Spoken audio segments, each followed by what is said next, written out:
right before that we watched Death Proof. Yeah. And they both gave me the same vibes because of the black cars they drive and just like how reckless both the movies are, how brutal they can be, you know? I hadn't seen Death Proof. I think that was the last Tarantino movie I hadn't seen. I really liked it. I really enjoyed that Death movie. Proof is great. Directed by Tarantino. Quentin Tarantino. Everyone knows him. Who's that? Well-known indie director. But 2007's Death Proof is its most underrated work. There's really it's just like a great little exploitation movie that he made. He was a director of photography on it too. I know that's really cool because it's like a lot of car rigging scenes and stuff, and a lot of know-how with that. Yeah, well, I think he was trying to get a grittier handheld, like not handheld, but house-made feel, like a grittier sort of not amateur, maybe a little juvenile like type feel to it of this more guerrilla, gritty street filmmaking. Yeah. That's the stuff that was coming out in like the 70s that you would go see in like a theater. The low budget stuff, even though they had like a budget, obviously like it's like sleek and really well done and purposely like has flaws to it, like the film scratches or like missing reel shit or like the sound is off or the color is off. It's all really cool and well done, and especially when they do the title, whether they have a different title and then it's just like Death Proof. Like, it's like originally like Tarantino's Thunderbolts or something. It just like cuts to Death Proof. Yeah, they like changed the title of it. The movie has all the Tarantino-isms in it. You got your feet, you got your dialogue, you just got your fucking crazy violence, bloody, dying in a horrible way. Yeah. That crash scene was like crazy. One of the craziest deaths in a Tarantino movie for sure. Yeah. Brutal and creative. Very creative. There's this movie called Four Flies in Grey Velvet, directed by Dario Argento. The ending scene is this crazy crash into this truck, and I think that he like kind of was inspired by that because there's a lot of Argento shit in Tarantino movies. Yeah, Tarantino loves giallos. But there's like specific parts in Dario Argento's kills that he definitely rips off. Like specifically, just that comes to mind, that one, Four Flies in Grey Velvet, is the third installment in the Animal trilogy, which is Bird with the Crystal Plumage, 1970. Then we got Cat O' Nine Tails, which came out I think in 71 or 72. And then we got Four Flies in Grey Velvet, which came out the same year as Cat O' Nine Tails. That's this animal trilogy because they all each have something to do with some animal. Yeah, the name and the title. Yeah. Tarantino takes a lot of little bits from Dario Argento, and specifically in opera. There's a scene in Kill Bill in the beginning where you're inside the gun and the trigger gets pulled and the bullet goes through the barrel, you know, and when it kills Uma Thurman, when he tries to kill Uma Thurman in the beginning, that same thing happens in not only in opera, but also in Stendhal Syndrome. They do some like slow bullet time CGI shit, but in opera it's all like practical, but the same shot, like the same thing is that he does that.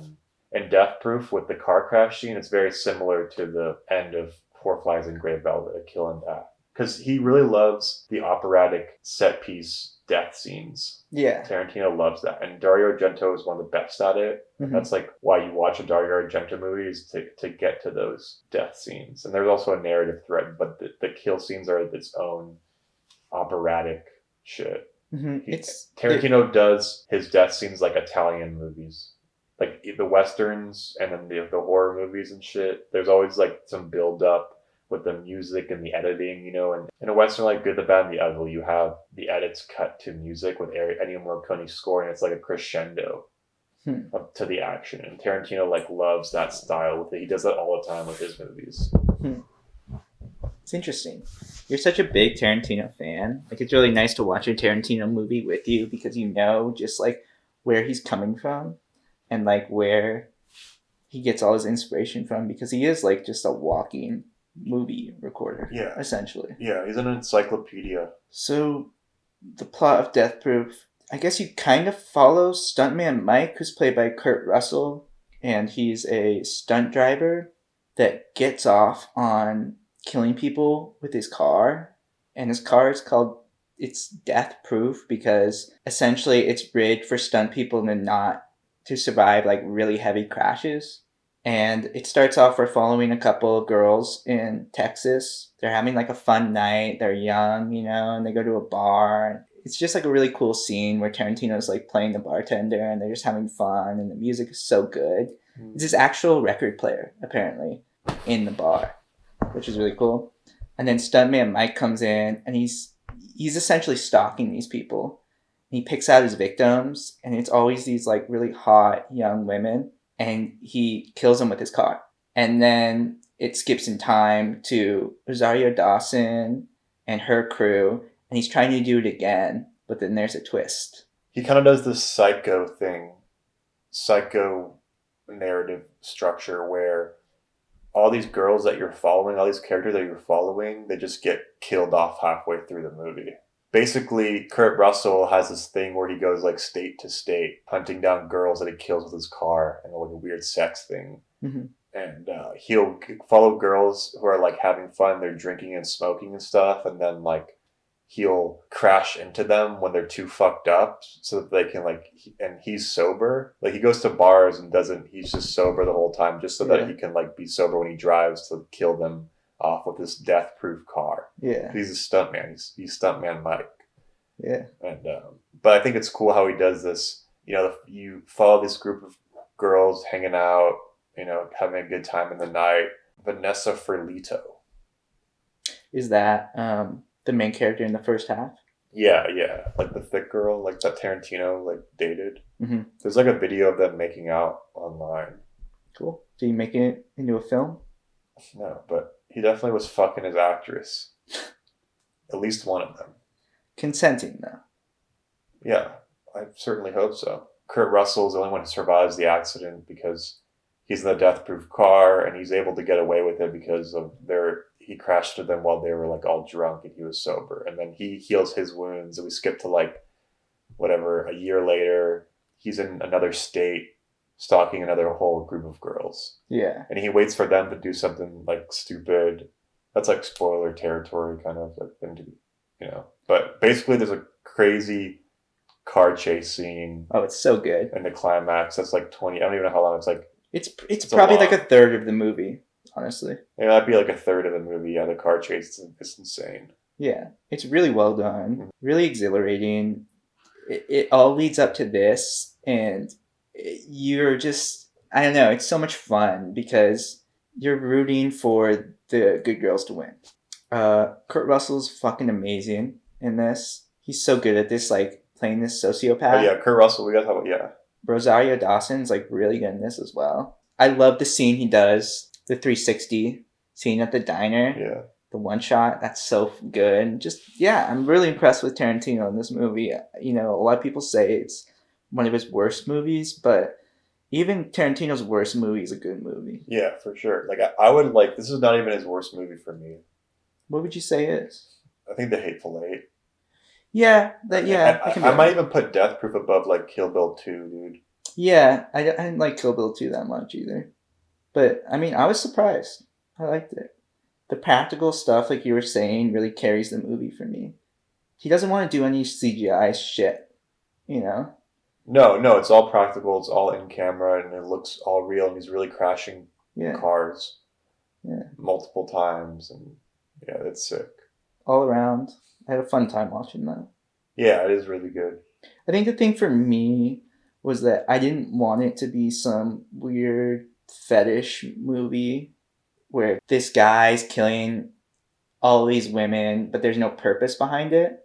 But after watching the movie, I feel like it is very satisfying. It's not like torture for the sake of torture. There's a point behind everything that like Tarantino puts in the movie and the story. The comeuppance.